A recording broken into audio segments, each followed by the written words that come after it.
일본이 대한제국을 강제로 병합해버린 치욕스러운 날, 경술 국치일이 어제였습니다. 바로 어제 국정농단 사건에 대한 대법원 판결이 나왔고 최순실 씨 측 변호인은 이날을 사법 역사의 치욕스러운 날, 법치일로 기록될까 우려된다고 말했습니다.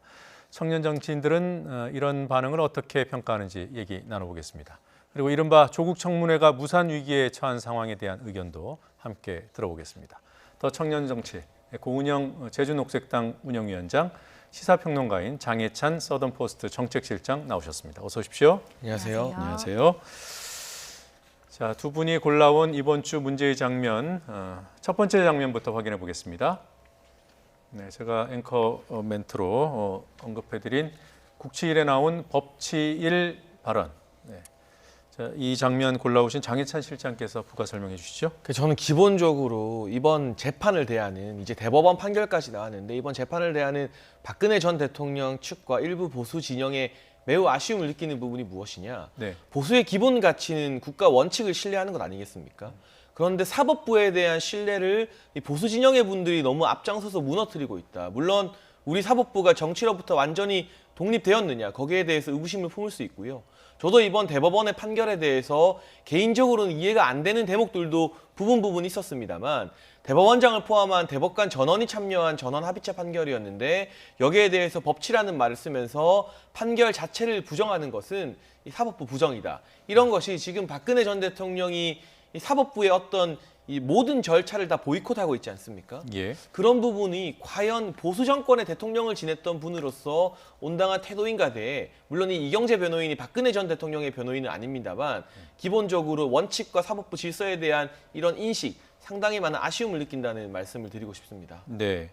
자, 오늘 어제 선거에 대한 평가를 짚어볼 것이 아니고요. 그 이외에 정치적인 부분들을 좀 몇 가지 의견을 구해 보겠습니다. 박 전 대통령이 공식적으로 사과한 적이 재판 과정에서는 없었고요. 네. 그 전에 대국민 사과는 한 번 있었고요. 네. 앞으로 사과가 필요하다고 보십니까? 탄핵 직전에 이제 사과가 한 번 있었고요.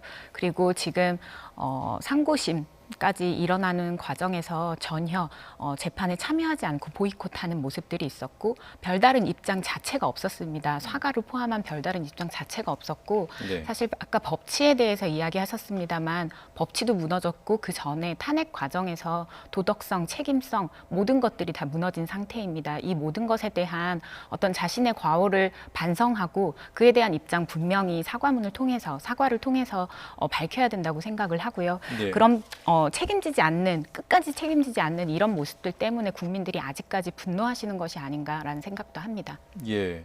지금 정치권에서는 이제 좀 석방해 줘야 되는 거 아니냐, 그리고 형이 확정되면 사면해야 한다, 뭐 이런 요구라고 할까요, 의견이라고 할까요, 이런 것들이 나옵니다. 어떻게 생각하십니까? 그러니까 지금 두 분의 전직 대통령이 이명박 전 대통령 보석 상태입니다만 네. 사실상 재판을 받고 있고 수감되어 있죠. 저는 궁극적으로 국민 통합을 위해서 대법원형이 확정되면 문재인 대통령이 임기 중에 결단을 내릴 것이다 이렇게 예상을 하는데요. 예. 그리고 그런 사면을 하는 것이 옳은 방향이라고 믿지만 이 사면이 전제되기 위해서라도 고은영 위원장 말씀처럼 박근혜 전 대통령의 대국민 사과가 필요하다. 이렇게 생각합니다. 이 탄핵이 불거지기 직전쯤에 나왔던 청와대에서의 사과는 사실상 이후의 재판 과정을 통해 진실이 아닌 부분이 포함되어 있었고요. 지금 추가적으로 박근혜 전 대통령과 최순실 씨 사이에 녹취록도 언론을 통해 공개가 되면서 예. 우리 국민이 위임하지 않은 권력을 최순실 씨가 얼마나 전방위적으로 휘둘렀는가 모두 알게 되지 않았습니까? 이런 부분에 대한 진솔한 사과, 그리고 지금 여러 가지 보수 세력이 박근혜 전 대통령을 중심으로 의견 차이 때문에 흩어져 있습니다. 예. 본인에 대한 평가는 역사에 맡기겠다. 그러니 보수 세력은 하나로 힘을 모아라. 전 이런 정치적인 메시지를 보낼 때 박근혜 전 대통령이 한때 보수의 어떤 구심점이지 않았습니까? 그만한 가치를 다시 한번 수행하게 되는 것이라고 생각을 합니다. 예. 사과가 전제되면 사면 얘기도 해볼 수 있다, 이런 의견이셨는데요. 이재용 그 삼성전자 부회장에 대한 관심이 어제 매우 컸고요. 1심 때는 구속이 됐다가 2심에서 집행유예로 석방될 때 인정되지 않았던 뇌물, 또 제3자 뇌물이 있었습니다. 그 부분이 어제 다시 다 인정이 됐거든요. 네. 그러고 나니까 경제가 더 어려워지는 거 아니냐, 악영향을 미치는 거 아니냐 이런 지적들이 나옵니다. 어떻게 보십니까?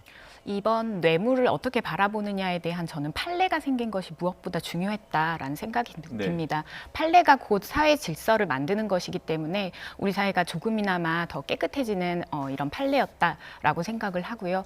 그리고 기업 총수들이 이렇게 구속될 위험에 처했거나 이런 상황이 될 때마다 경제에 악영향을 끼칠 것이다라는 이야기는 정말 오랫동안 수십 년간 있어 왔던 일인 것 같습니다. 만약 그렇게 해서 경제에 악영향이 끼칠 정도라면 저는 기업의 지배 구조를 바꾸는 부분, 입법에 대한 것들, 그리고 행정 조처에 대한 부분들을 국민들께서 더 힘을 실어해 주셔야 하는 것이 아닌가라는 생각도 합니다. 현재 지금 금융위원회에서 2021년부터 자산 규모에 상관없이 전 그 상장 회사들에게 기업 구조에 대해서 이제 보고서에 이제 공시 보고서를 제출을 하는 것들이 지금 검토가 되고 있는데 이런 부분들을 좀 더 힘을 실어 주셔야 한다고 생각을 하고요. 그리고 저는 어떤 이런 부분들이 좀 전면적으로 인식을 좀 개선해야 될 부분도 있지 않나라고 생각을 합니다. 해외의 경우에는 기업의 어떤 CEO나 이런 대표들이 잘못된 의사결정을 할 때 혹은 사회적으로 잘못을 명백하게 저질렀을 때 직원들이 먼저 나서서 규탄하고 내쫓는 그런 파업들을 진행을 합니다. 충분히 그럴 자격이 있기 때문입니다.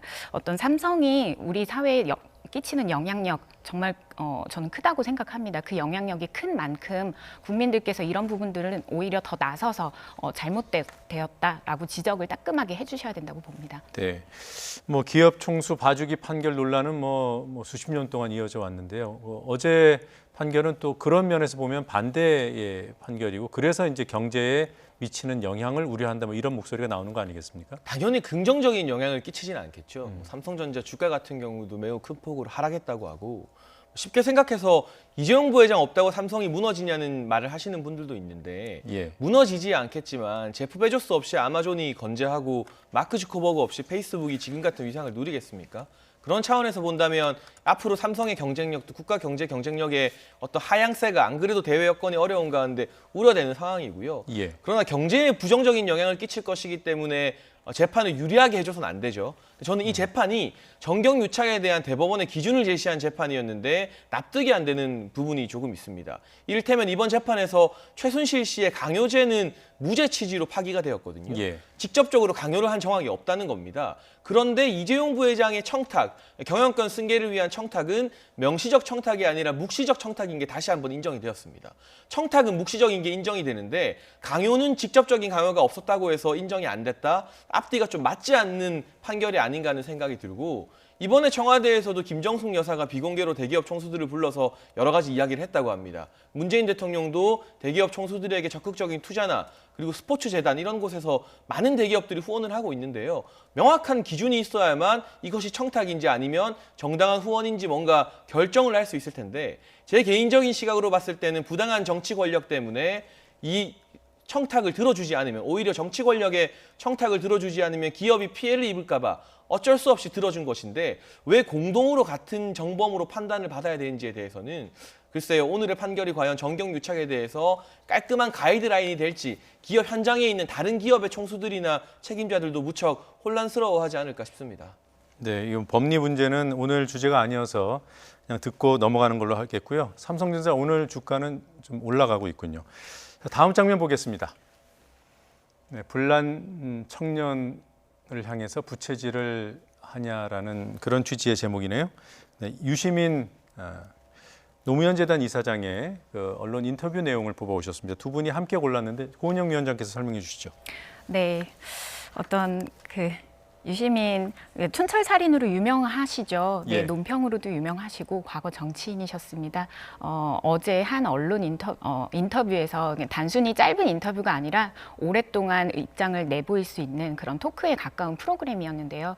이 자리에서 어떤 지금의 어떤 청년들의 촛불 집회라든지 이런 부분들이 사실상 한국당의 어떤 이런 그 작업이 아닌가라는 취지의 이런 발언들 분명히 있었고요. 그리고 언론도 문제다라는 식의 이런 발언들을 좀 계속했습니다. 그래서 이 부분에서 또 이런 표현까지 좀 쓰게 되는데 뒤에서 한국당 패거리들의 손길이라는 이런 표현까지 좀 이렇게 쓰게 됩니다. 그래서 저는 어떤 지금 촌철살인을 기대를 사실 저는 했는데 기존의 조국 지금 지명자를 둘러싼 기본적인 어떤 사회의 논란들, 기존 질서에서 전혀 벗어나지 않은 한쪽 편들어주기 프로그램이었다. 이렇게 좀 생각이 들고 결국에는 구원투수로 등판을 하신 것이 아닌가. 지금의 집권 세력이 드디어 이제서야 이 심각성을 인정을 하고 이렇게 작업을 하고 있는 것이 아닌가라는 그런 생각도 좀 하게 됩니다. 예.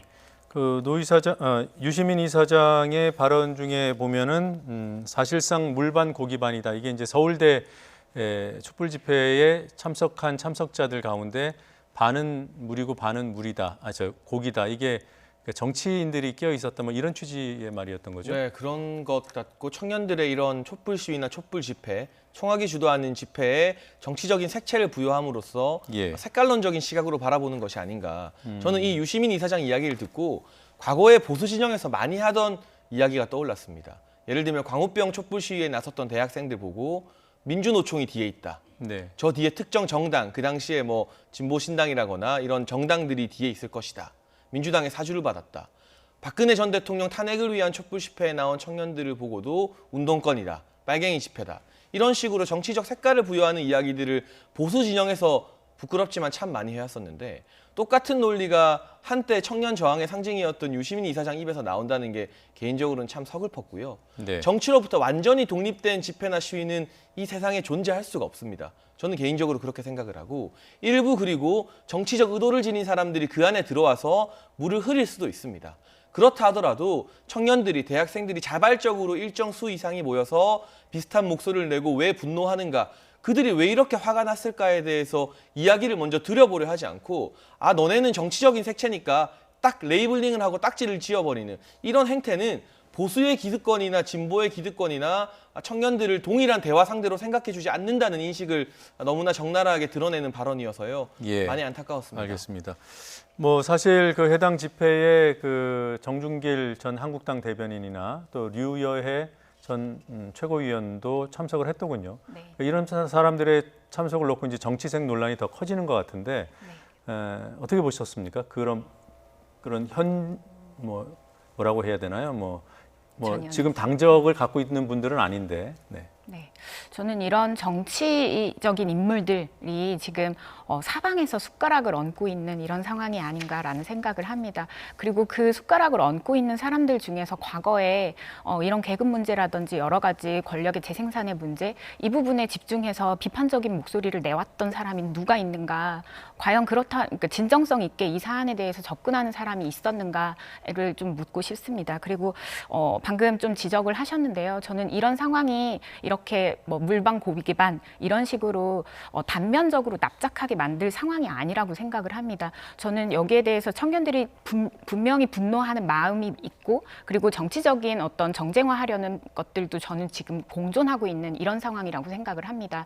그렇다면 학생들도 지금 연대하고 환영을 해야 할 것은 이런 정치적인 인물들이 아니라 지금 이 상황에서 더 박탈감을 느끼고 더 말조차 하지 못하는 2등 대학들, 그리고 지방의 대학들, 지방의 청년들, 이 청년들과 함께 연대하는 그 목소리를 내는 것이 오히려 지금의 집회의 진정성, 그런 것들을 담보하는 그런 길이라고 생각을 하고 있습니다. 제가 생각했을 때 이 대학 총학이 정준길 전 대변인이나 유여해 전 최고위원을 절대 환영하진 않을 것 같아요. 네. 기본적으로 정치인 참여를 막기 위해서 재학증이나 졸업증을 확인하는 경우도 있다고 하니까 저는 정치인들이 잘못된 숟가락 얹기를 하는 것이지 이 학생들이 특정 정치 세력과 결탁했다고 보지는 않습니다. 알겠습니다.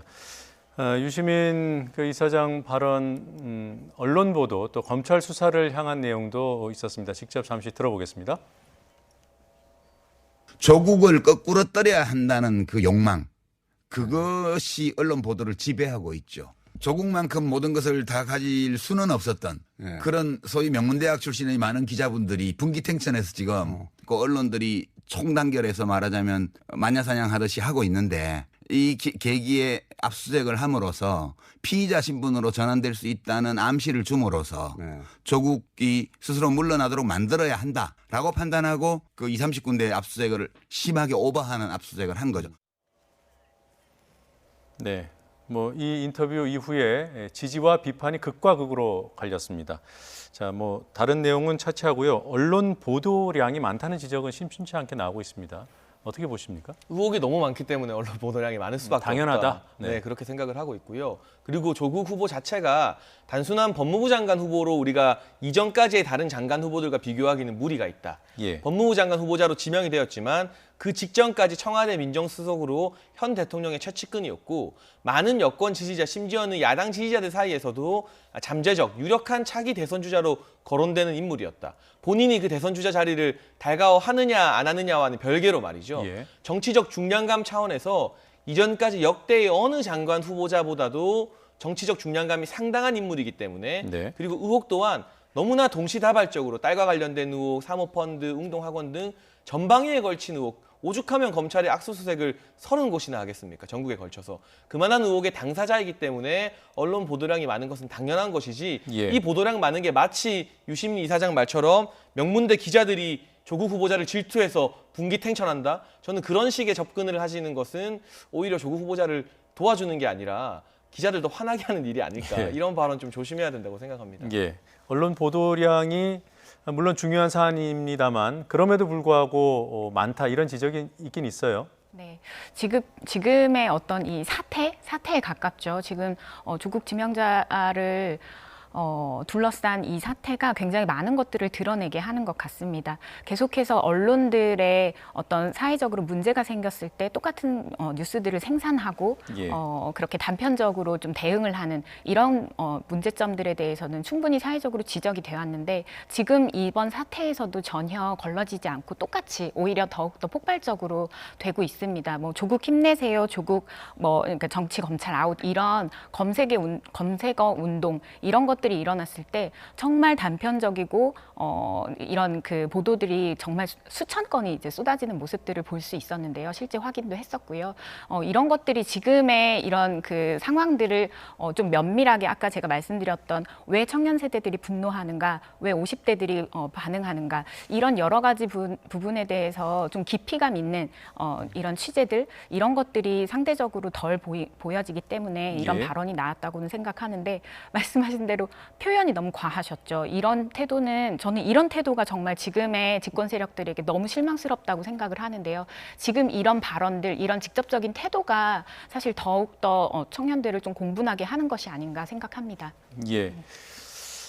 자, 언론 보도량이 장 실장께서는 당연하게 많을 수밖에 없다라고 했고, 고 위원장께서는 좀 더 깊이 있는 보도, 또 한쪽으로 치우치는 어떤 집중되는 한 이슈에 집중되는 그런 현상은 좀 돌아봐야 된다 이렇게 지적하셨습니다. 검찰 수사에 대한 얘기를 좀 해보죠. 검찰 수사 지금 시점에 이루어지는 것 청문회에 영향을 미칠 수는 있지 않겠습니까? 그렇죠. 어떻습니까? 네, 청문회에 영향을 미칠 수 있는데 그러면 지금이 아니라 언제 수사를 했어야 되냐 반문하게 된다면 네. 그래도 지금밖에 없지 않나라는 답을 내리게 되는 것 같습니다. 법무부 장관으로 지명된 이후에 법무부 장관의 어쨌든 관리 감독을 받는 검찰이 상급자를 수사한다. 우리가 생각하기 어려운 부분이고요. 네. 여기에 대해서는 조국 후보자가 과거 본인의 SNS에 명쾌한 답을 내려놓았습니다. 이명박 정부 때 권재진 법무부 장관을 지명하면서 법무부 장관 본인이나 그 주위 인물들이 수사를 받게 됐을 때 철저한 수사가 불가능하다는 말을 했어요. 또 조윤선 전 장관에게 무슨 낯으로 장관직에 있으면서 수사를 받느냐라는 말도 했고요. 그 네. 말인즉슨 조국 후보자 스스로도 장관직을 가진 사람을 검찰이 수사하는 게 부당하다. 철저한 수사가 불가능하다는 점을 언급한 셈이잖아요. 예. 그렇기 때문에 장관에 임명되기 이전에 수사할 수밖에 없었던 이 부분이 정치적 여러 가지 오해를 낳고 논란을 낳겠지만 검찰 입장에서 수사를 안 할 수 없는 문제라면 네. 이 시점이 아닌 다른 시점을 상상하기는 어려웠을 것이다. 저는 그렇게 생각합니다. 그럼 같은 맥락에서 이 수사가 종료되기 전까지는 장관 임명은 안 된다고 보시나요? 저는 문재인 대통령께서도 상당한 부담을 느끼실 것 같습니다. 검찰이 이 정도 대규모 압수수색을 했다는 것은 사실상 기소를 하겠다는 뜻으로 봐야 되지 않겠습니까? 물론 정해진 것은 아닙니다만 예. 검찰 수사 중인 사람을 장관에 임명시키겠다. 정치적으로도 부담이 너무 크고요. 네. 그 부분에 대해서는 조금 더 유예를 가지고 기소 여부를 판단한 다음 다시 장관을 임명하시든 아니면 다른 중역을 맡기시든 하는 게 정치적으로 올바른 도의가 아닌가 싶습니다. 네. 고 위원장께는 이 질문을 좀 드리겠습니다. 지금 조국 청문회 무산 위기에 처해 있대요. 그 가족 증인을 채택하는 문제로 여야가 지금 합의를 못 이루어서 가족 증인 채택하는 것 어떻게 보십니까?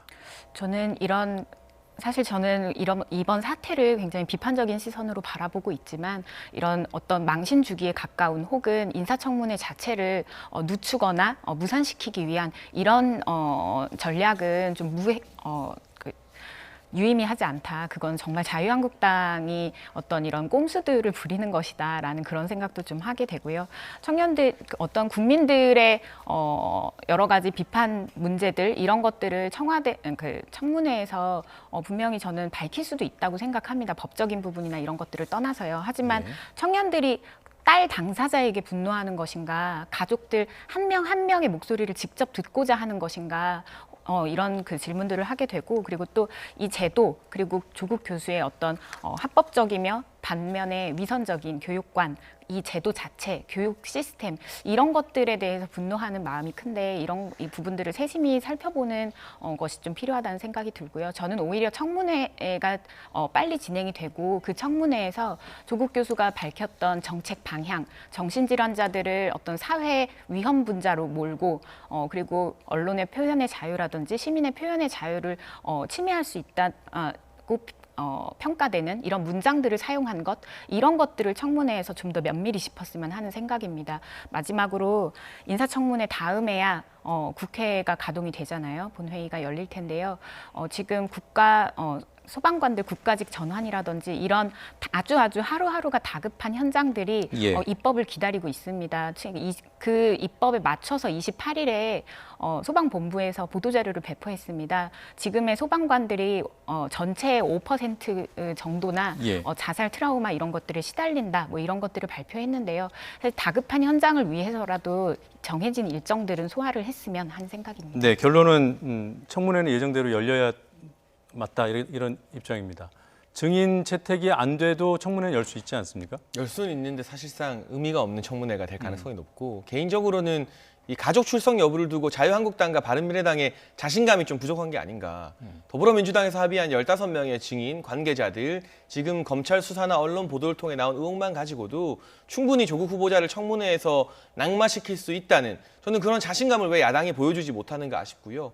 오히려 가족들 불렀다가 국민 여론상 동정론이 불거질 수도 있고 역풍이 불 수도 있는데 굳이 가족을 세우겠다는 건 청문회에서 송곳 같은 질의로 후보자를 낙마시키겠다는 것이 아니라 후보자의 어떤 멘탈을 흔들어서 감정을 압박해서 자신이 사퇴하겠다는 그런 뜻으로 보이기 때문에 야당이 좀 자신감을 가지고 전공법으로 청문회를 진행했으면 좋겠다. 그를 위해서 15명의 증인 채택 더불어민주당이 합의한 부분에 대해서는 빨리 증인 채택이 가능하도록 일자 조율이나 이런 부분들 좀 하루빨리 진행했으면 좋겠다는 생각을 합니다. 알겠습니다. 자, 다음 장면으로 넘어가 보겠습니다. 네, 때늦은 분노. 네, 정개특위 상황입니다. 고은영 위원장이 골라왔습니다. 어떤 장면입니까? 네, 어제 정말 많은 일들이 있었는데요. 정개특위에서 선거법 지금 패스트트랙에 올려진 선거제도 개정안이 통과가 됐습니다. 이제 다음 단계로 좀 진입을 한 이런 상황인데요. 이 과정에서 자유한국당 의원들은 계속 항의를 하다가 이제 회의장 자체를 이제 떠나는 이런 장면들이 목격이 됐습니다. 그리고 계속해서 장제원 이 전에 소위나 어떤 이런 회의를 방해하고 지연시켰던 장제원 의원이 이렇게 좀 날치기다라는 표현을 썼는데요. 저는 또 다른 자유한국당 의원 모 의원께서 망나니 같은 짓을 하고 있는 것이다라고 표현을 하셨습니다. 이런 막말들이 좀 오갔던 이런 상황들을 좀 보면서 지난해 11월 선거제도 개혁안을 두고 국민 설문조사가 좀 있었는데요. 좀 시간이 많이 지나서 지금은 내용이 조금씩 결과가 조금 바뀌었을 수 있습니다만 50%가 넘는 국민이 선거제도 개혁에 찬성을 하고 반대 여론은 20%대였습니다. 이 수많은 시민들의 어떤 이 정치 개혁에 대한 열망, 이 부분 전체를 좀 매도하는 발언들이 아니었나. 한국당 의원, 좀 그런 기득권 챙기기가 좀 뚜렷이 보였던 것 같습니다. 한국당에서는 그럼에도 불구하고 협의할 기간을 충분히 두지 않고 밀어붙였다라는 입장 아니겠습니까? 사실 8월 국회 제대로 진행이 안 됐었기 때문에 여야 지도부 그리고 간사 간 협의를 조금 더 하자는 게 장제원 의원의 입장이었었는데 굳이 이렇게 안건 소위까지 직권으로 홍영표 위원장이 무력화시키면서 진행을 했어야 했나는 아쉬움이 들고요. 안건 조정위원회. 네, 안건 조정위원회. 이런 상황에서 남은 90일의 법사위 기간 동안 제대로 된 논의가 가능할까 그 부분 많은 우려가 되는 게 사실이고 기본적으로 상임위는 다르지만 저는 여야의 논리에 항상 일관성이 있어야 된다. 네. 우리 국민들이 이 내로남불이라는 말 정말 싫어하시잖아요. 그런데 이 정개특위에서는 다수결로 안건조정위원회도 종료되고 바로 표결이 되었습니다. 근데 법사위 우리가 방금 전까지 이야기했던 조국 후보자 증인 채택하는 문제 네. 여야의 다수결 표결로 하자고 여상구 위원장이 제안을 했으나 더불어민주당에서는 다수결로 밀어붙이면 안 된다면서 안건 조정위를 열어서 논의를 지연시켰거든요. 네. 정개특위에서 다수결이 된다면 법사위에서도 다수결이 돼야 되고요. 법사위에서 다수결로 밀어붙일 게 아니라 여야 합의를 해야 된다면 똑같이 정개특위에서도 다수결이 아니라 여야 합의를 해야죠. 왜 정개특위에서는 다수결이 유리하니까 다수결을 하고 법사위에서는 다수결이 불리하니까 그대로 하면 안 된다고 말하는지 저는 이런 논리의 일관성이 참 아쉬움이 많이 듭니다. 알겠습니다. 자, 다음 장면으로 넘어가겠습니다. 네, 제목은 흔들흔들이고요. 화면에 등장하는 인물은 해리 해리스 주한 미국 대사입니다. 장혜찬 실장님, 이 외교부가 이례적으로 주한 미국 대사를 청사로 불렀습니다. 공식적으로 초치란 단어를 쓰진 않았지만 네. 사실상 초치나 다름없죠. 물론 우리가 수면 아래에서 해리스 대사에게 이런 주문 저는 얼마든지 할 수 있다고 봅니다. 예. 그런데 문제는 동맹국의 대사를 실질적으로 초치한 장면을 공개했다는 겁니다. 이것이 공개된 사례는 이번이 처음으로 알고 있습니다. 미국 같은 경우도 주미 한국 대사를 공개적으로 불러서 항의하는 내용을 공개하진 않습니다. 이런 부분이 우리 정부가 끊임없이 한미 공조 튼튼하다고 말하고 있지만 국민들이 바라봤을 때 지소미아 연장 종료나 북한, 중국과의 여러 외교적인 수 안에서 한국과 미국의 관계가 삐그덕거리는 것 아니냐 불안감을 야기시킬 수밖에 없는 것이고요. 예. 실제로 이 같은 움직임 이후에 다음 달 예정인 서울 안보대화에 미국이 이미 불참하겠다는 통보를 해왔습니다. 미국은 2014년을 제외하고는 단 한 번도 불참한 적이 없었는데 올해 유례적으로 불참하겠다 한 이 안보 대화에 우리 문재인 대통령께서는 북한을 또 초청해 놓은 상황입니다. 잘하면 미국은 안 오고 북한은 오는 안보 대화가 열릴 수도 있다는 점. 그리고 해리스 대사 같은 경우는 오늘부터 예정되었던 공식 일정을 모두 취소했습니다. 네. 제한 군인의 초청 간담 등을 비롯해서요. 이 부분이 아마 본인의 불쾌감을 드러내는 것으로 해석이 되는데요. 동맹과의 외교를 이렇게 하면 안 된다. 굳이 공개할 이유가 도대체 무엇이었는지 이를 통해서 예. 우리가 얻을 수 있는 실익이 무엇인지에 대해서 참 많은 물음표가 듭니다. 예. 그런 말을 할 수는 있다. 그러니까 지소미아 종료에 대한 불만 표출을 미국 측에 자제해달라고 요청할 수는 있으나 그 초치하는 그런 장면을 공개한 것은 부적절하다 이런 얘기를 하는데요. 정부에서는 동맹이라도 할 말은 해야 되는 거 아니냐 이런 입장인 것 같아요. 저는 이 초치 장면을 공개하고 이전에 초치 상황을 먼저 이야기를 하고 싶은데요. 불쾌감을 느끼는 것은 한국 정부가 먼저이지 않을까라는 생각을 합니다. 당시 상황에서 미국 대사가 현재와 같은 상황은 미국의 이익에 전혀 도움이 되지 않는다라는 그런 답변을 했다고 합니다. 지금 초치를 하는 상황에서 사실상 자국의 이익만 이렇게 이야기하는 것이 과연 동맹의 태도인가 아래로 보는 그런 어떤 시선들이 대사의 입에서 나온 것은 아닌가라고 생각이 들고요. 사실 지금까지 트럼프 정권 이후에 자국의 이익만 강조하는 것들이 강해지면서 우리나라에서도 계속 정세를 확인을 하는 과정에 여러 가지 이런 비판적인 입장 그리고 어떤 불만들 지금 이렇게 하나둘씩 표출되고 있다고 좀 생각을 하는데 지금의 미국 대사 자체가 먼저 저는 외교적 결례를 당시에 좀 했다고 생각을 합니다. 알겠습니다. 두 분 의견은 여기까지 듣겠습니다. 오늘 말씀 잘 들었습니다. 감사합니다.